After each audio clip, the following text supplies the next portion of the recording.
Well, hello everyone and welcome to the RaceWeek Midweek recap. And here today we are going to go through the latest news, talk about the first three races of the season and what state of play, as well as in particular looking back on the Hungarian Grand Prix weekend. And we are going to go through the latest news and also analyse some of the events of the Hungarian Grand Prix. And then have a new addition to the RaceWeek Midweek show, which will take place at the end of this show. At the end of the show. So firstly, we are going to go into the news. Going into this week. And obviously there's no race weekend, so there's no race to preview today. That will be all next week. But in the week break, in all the breaks, we are going to look back on everything that's happened so far. So, let's go into the news.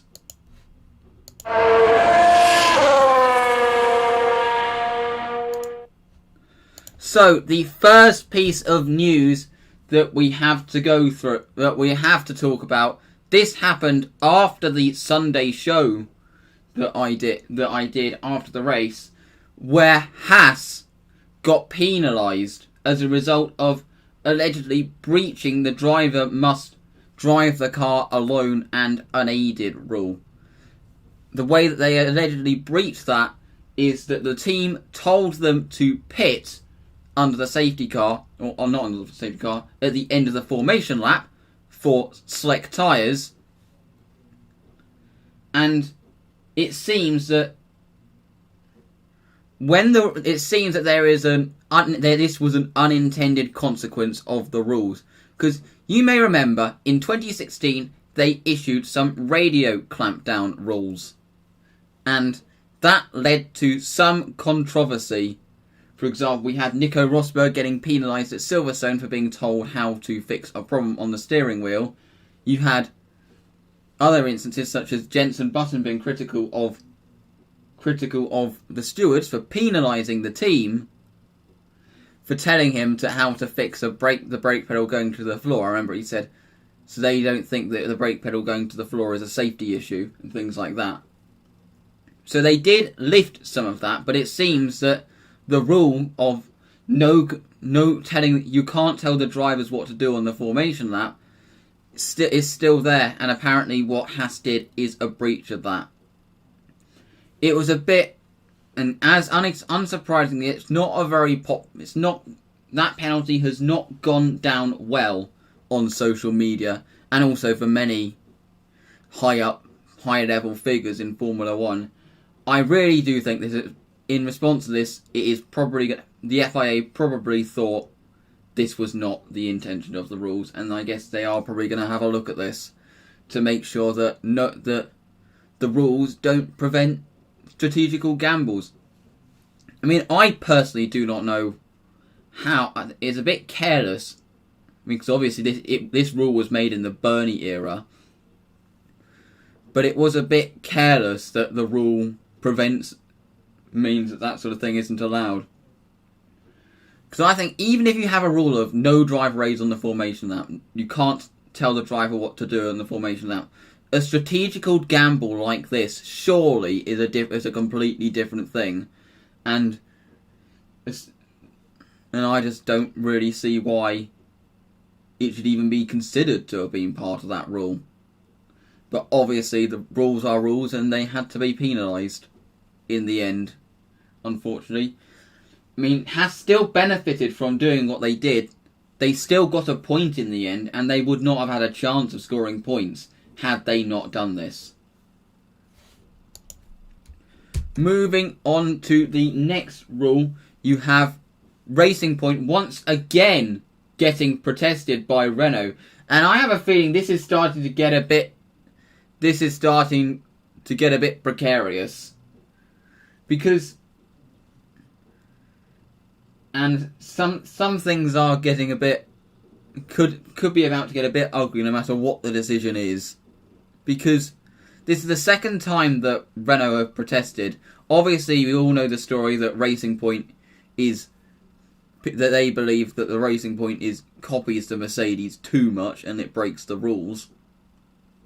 I mean, I said in the midweek show last week that I don't really think that there's a problem, because copying in Formula 1 has been a part of the sport and will be a part of the sport for forever, for a very long time. There's absolutely no way, because if you penalise them, then how...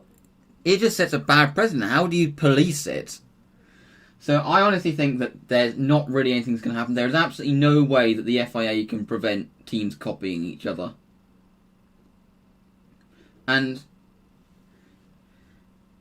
But the interesting thing with the whole Racing Point Renault scandal is that it was Racing Point that got Renault disqualified from the Japanese Grand Prix.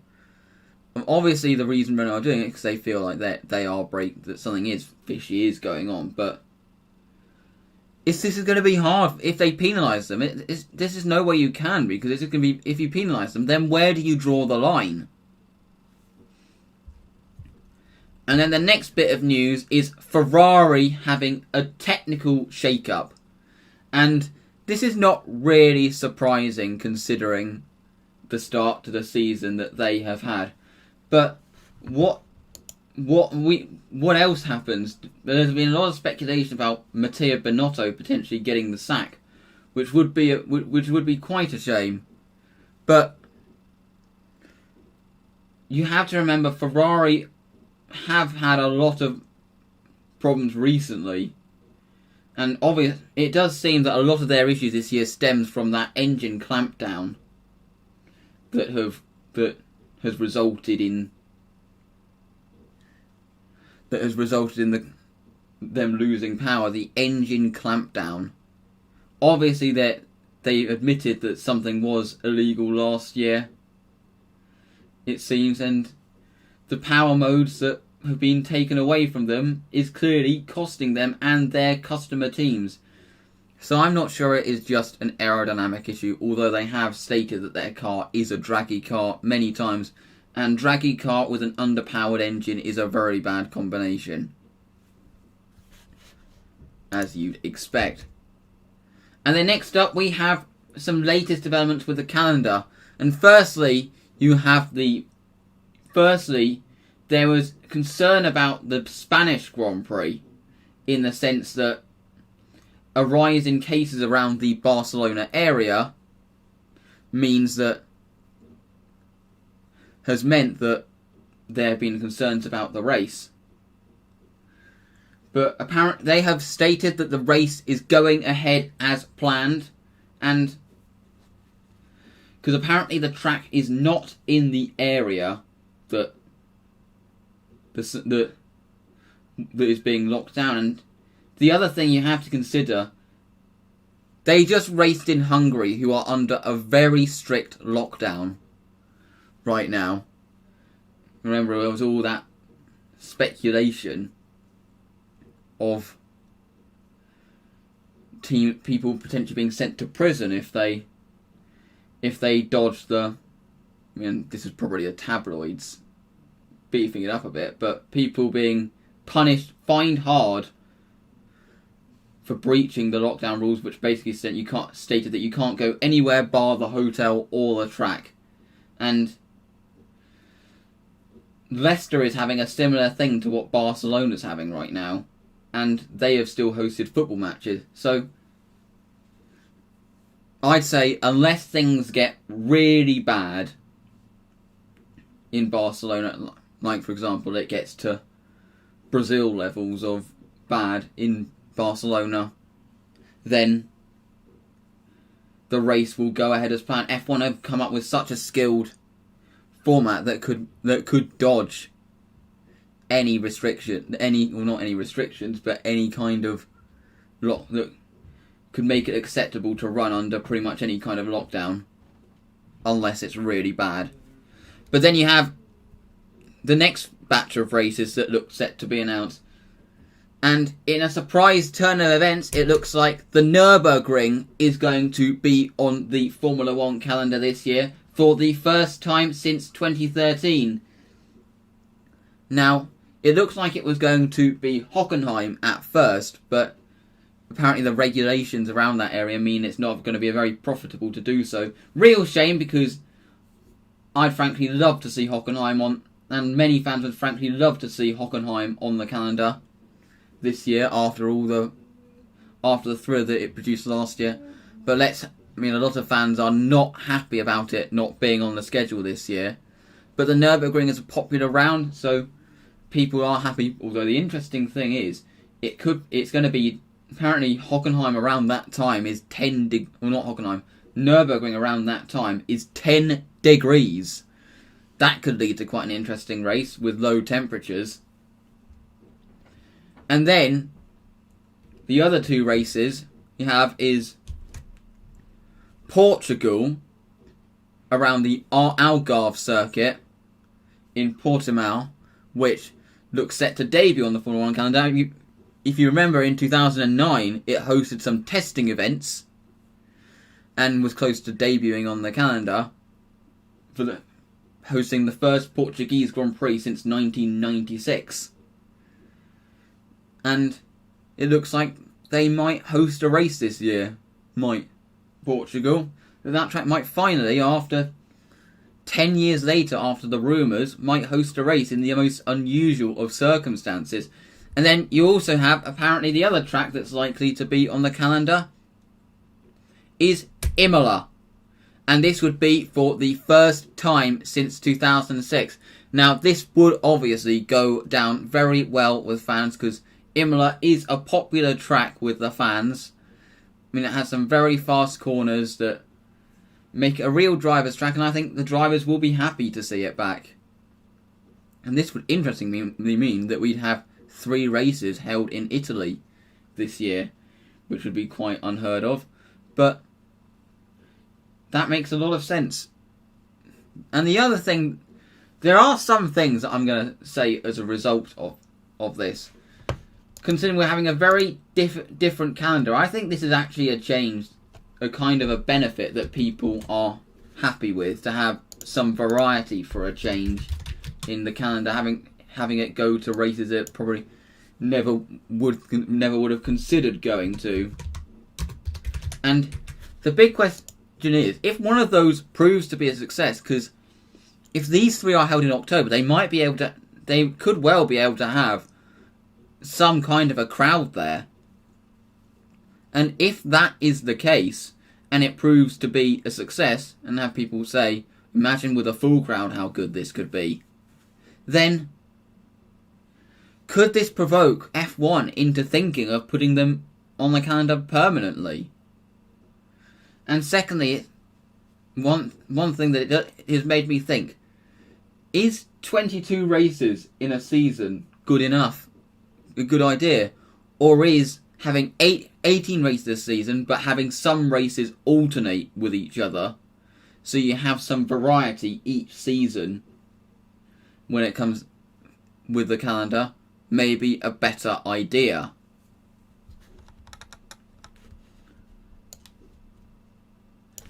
And then in the news, we go on to other motorsport series. The IndyCar season is in full flow. It started in Texas way back in June. On June the 6th. And to talk about what's been going on so far in the IndyCar season, and it's a very interesting season for Formula 1 fans to follow, especially now it's on Sky F1. It seems to be Chip Ganassi and Scott Dixon in full command this year. Scott Dixon, he won the first 3 races. He's finished in the top 5 in all of the 6 races that have been done so far, bar 1. He won the first 3, got a 2nd and a 5th in Iowa. He finished 12th in the 2nd Road America race. But Chip Ganassi seemed to have really found something this year, because he also had Felix Rosenqvist take the 4th win of the year, almost winning the first race before crashing out. And then you had the 2 races. But then Penske took kind of, who if anyone who's new to IndyCar, they are probably have been the best team in the series in recent years, probably closely followed by Ganassi. They won both races in Iowa, with Simon Pagenaud, who currently sits second in the standings, taking the win in Iowa, the first win in Iowa. And then you had Joseph Newgarden in the second race. But it's been an interesting IndyCar season so far. So far, the current standings in the top 10 of the standings is, in first you have Scott Dixon on 244 points. In second you have Simon Pagenaud on 195. In third you have Joseph Newgarden on 191. Then you have Pato O'Ward driving for McLaren's IndyCar team. They've teamed up with existing team Schmidt-Peterson Motorsport for the campaign. He currently lies in fourth. He came close to winning on a couple of games. Then you have Will Power. Then you have ahead of Graham Rahal in sixth. Colton Herta in seventh, who had a very lucky escape last Saturday. He almost went into the fence in quite a scary crash. Then you have Marcus Ericsson, who's had a good season so far in the Ganassi. Ganassi really have turned something this year. Then you have Felix Rosenqvist in ninth, with Alexander Rossi, who has been a championship contender the past few years, but is currently in 10th in the standings. He had a disappointing year so far. So, that is the news. That is the news going into...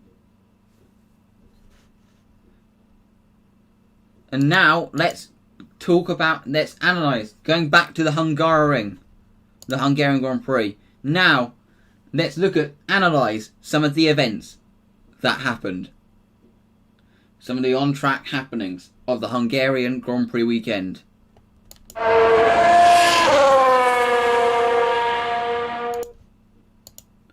So the first thing I am going to analyse is the Max Verstappen crash before the race even got underway.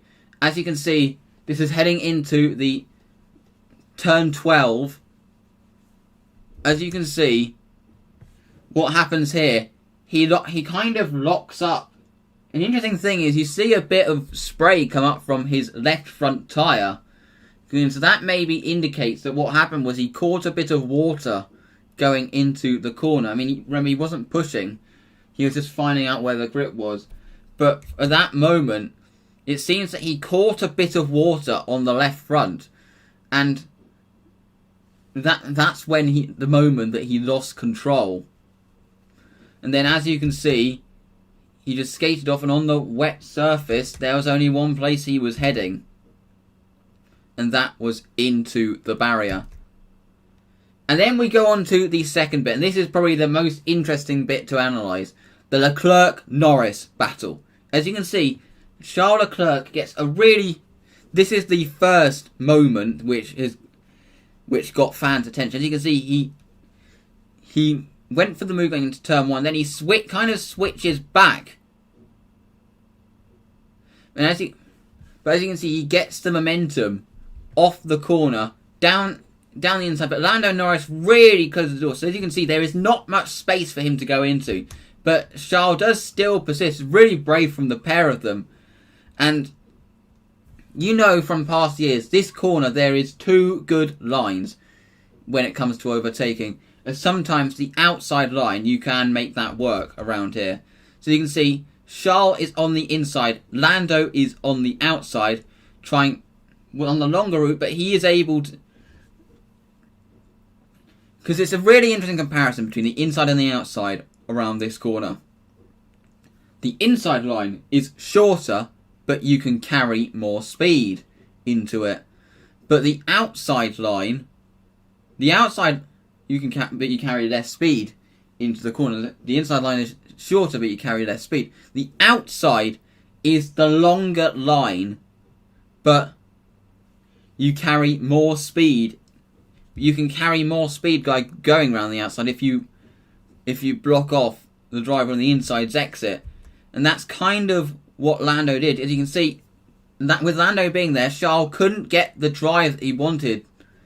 And whilst Lando is able to, with all the grip that there is on the outside. And Charles is forced onto a line where there's little grip. As you can see, he loses the rear and how close they went. It looked like the front wheel literally went in between Lando's front and rear wheels. So had it been different, that the right front and the left rear could have made contact, but they didn't, and Lando managed to maintain the position. So then Charles Leclerc goes for the other extreme, which is to try it around the outside. He learns that way, that the outside, there's a lot of grip on the outside. Bear in mind it is wet, which hence why Leclerc had that oversteering moment.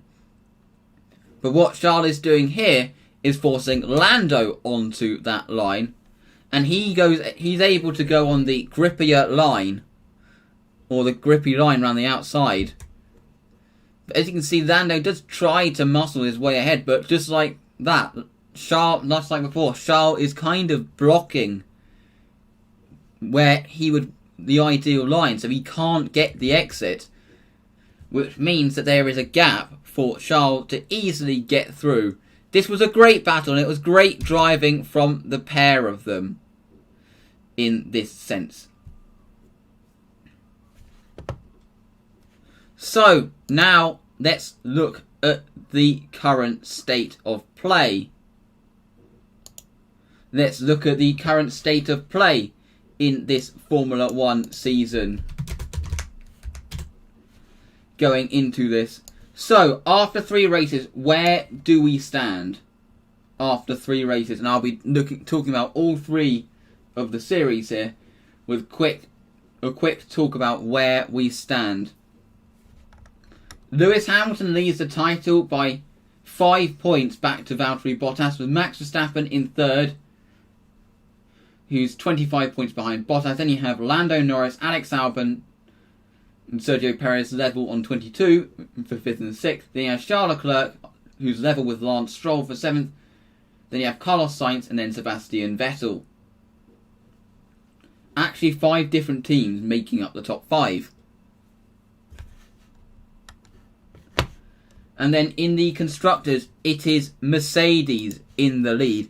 And it has to be said, Mercedes looks like they are going to be quite hard to beat this year. Their car looks to be somewhat 2014 levels of dominance. Because the car it's just brilliant everywhere. It never looks like it's going to lose traction. If you just compare the way it drives to the others, it's just so much better in every single way than everyone else. And then if you look at the Red Bull, they have a quick car, but as we have seen so far this year, that car has a minimum operating window, and if you go slightly wrong with the car, it doesn't look that easy to drive, and you'll lose the rear, and it's easy to spin. And then, of course, you have Ferrari, who, as they didn't deliver this weekend with their update, it looks like it's going to be a very long road for them. But can they turn things around? Because if not, Carlos Sainz is going to be quite regretting leaving McLaren. Talking of McLaren, they were slightly disappointing in Hungary, but that was partly because of strategy. They have looked really good so far, and they look to be real competitors to Racing Point in the battle at the top of the midfield, because they have shown to have a really good car so far. But talking about Racing Point, their season is going to be dictated by the result of this investigation, but if nothing comes from it, they are on for what could be a very good year. Although, as I said before, could they fall behind in development? Renault have kind of been similar to what they were last year, although they have shown flashes of speed. Then you have AlphaTauri, who have proven to be a solid midfield team. Alfa Romeo have looked woeful so far, but as I said before, that could partially be because of Ferrari's lack of power. It can be a similar thing said for, but they obviously, with that strategical gamble, they managed to score points despite the penalty. Then Williams, they have a big upgrade coming for Silverstone, it is said. And they look like they are a team on the up.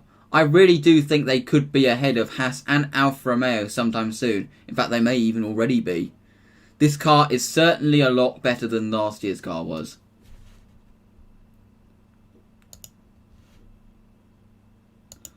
So, talking about the Formula 2 series, which also has had an interesting start so far this year. And next up, and of course, in Formula 2, when you talk about Formula 2, we have to talk about Robert Schwartzman. He has been absolutely brilliant so far this year. Need to turn it. Need to make sure it stays on a picture of Schwartzman. Oops. Need to make sure it stays on that picture. But Robert Schwartzman, he has been in command so far this year. I mean, he wasn't the fastest in the first weekend, but in both the first race in Austria and of course the first race in Hungary, he has proven to be the class of the field so far. He is, especially that drive in Hungary, which has got people talking about him being a future star. The big question is, can Robert Schwartzman keep this going? I mean, I think he can. He's all of a sudden, though, going into the next rounds, he's got the pressure of everyone talking about him as the next big thing, and he's also got pressure from his other Ferrari Junior Academies. So this season is going to be a real test. If he can stand up to the pressure, then I'd say it's an absolute no-brainer that he should be in Formula 1 next year. It's Callum Ilott who's in second in the standings, 18 points behind, with Christian Lundgaard in third, Mick Schumacher in fourth, Dan Ticktum fifth, Marcus Armstrong sixth, Felipe Drugovich in seventh, Guan Yu Zhou, he's had a lot of bad luck this season, he's in eighth. And there is a lot more to come from him. Then you have Louis Delatres and then Luca Giotto rounding out the top 10. So the big question is for Formula 2 is, can Robert Schwartzman keep the momentum going? Will he handle the pressure of being talked about as the next big thing, and also having all these other Ferrari juniors looking to capitalise for if he makes any errors that could not only capitalise and beat him in the championship, but could also capitalise and take an F1 seat that looked like it was his.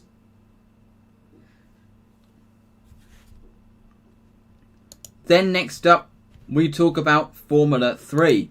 And once again, Prima have been in command, but not as dominant as they were last year. At the moment, Oscar Piastri leads the standings by 26 points. Back to Logan Sargent in second.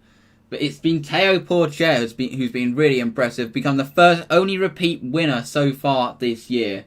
And Théo Pourchaire is looking like if anyone anyone that's not a Prima is going to win this championship, it will be him. Then you have David Beckman in fourth, who's really remeshed with the Trident team. Then you have Richard Verschoor in fifth, Frederick Vesti in sixth, Liam Zendelli in seventh, Liam Lawson in eighth, Alex Prony in ninth, who's had a really impressive return. Then you have Sebastian Fernandez in 10th. There's more to come from Frederick Vesti, who's been and Sebastian Fernandez, who have shown pace but have been quite unlucky. As well as Alexander Smolley as well. Especially also, don't forget, look out for Bent Viscow, who could have easily won Sunday's race, but that penalty dropped him out of the points. But that's the state of play for Formula 3. So now we have a new feature. We have a new feature which will be added in each of these midweek recaps. And we will be talking about... And the feature will be the RaceWeek Moments of the Week. Well, essentially what's going to happen is I have compiled some of the best moments of the weekend and narrowed it down to the top 5. So this is my top 5 moments of the Hungarian Grand Prix weekend, and this can include anything on the Grand Prix weekend in terms of F1 and its junior formula. So these are my moments of the weekend.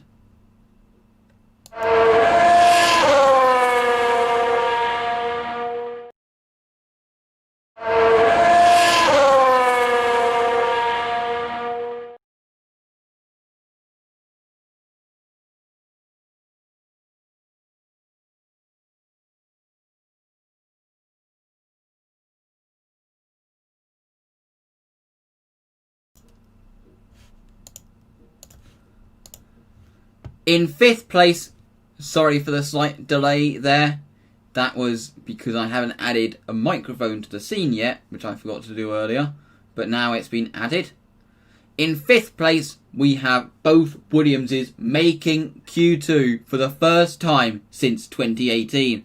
This was a big moment for the team after all the struggles that they've been. And I think that they are due a points finish soon, especially with George Russell in that car. So in 5th place, I have both Williams making Q2.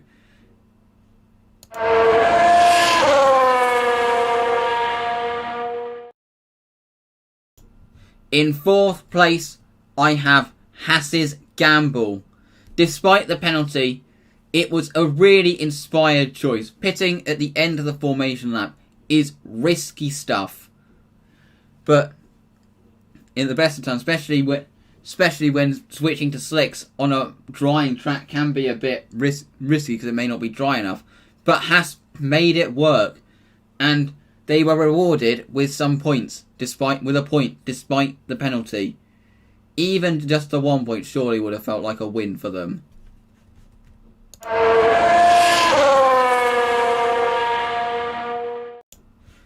In 3rd place, I have Hamilton in command. He is really showing himself to be, I mean, he was already before, but he is showing himself to be the best of this generation. And he's the elder statesman of the sport right now. Some were comparing his qualifying lap on Saturday to Senna's lap in Monaco 88. And he just seems to be really at one with this car and is the obvious title favourite at the moment. So that is what I've put at number 3.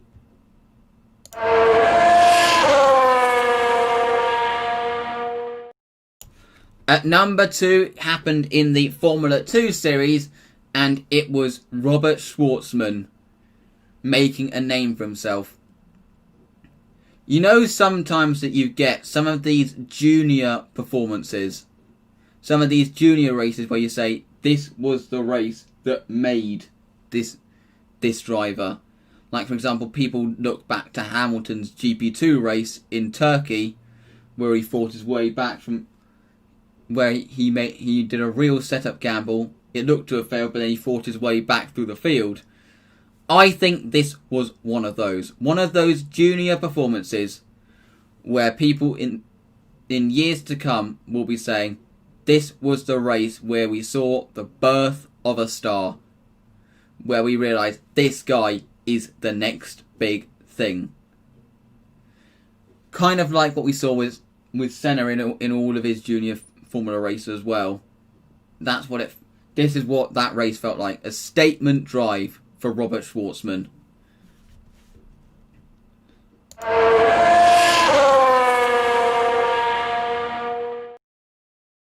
And of course, number 1 couldn't be anything else. Verstappen's repair job. When he binned it on the reconnaissance lap, people would have thought you are out of your mind if you thought Verstappen wasn't done.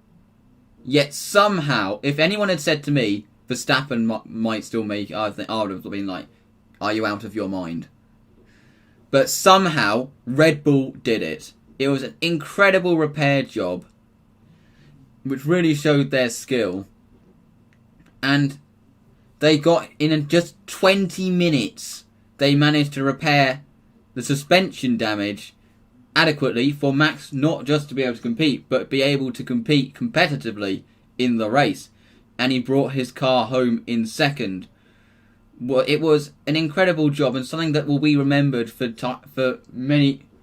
that we remembered for a long time.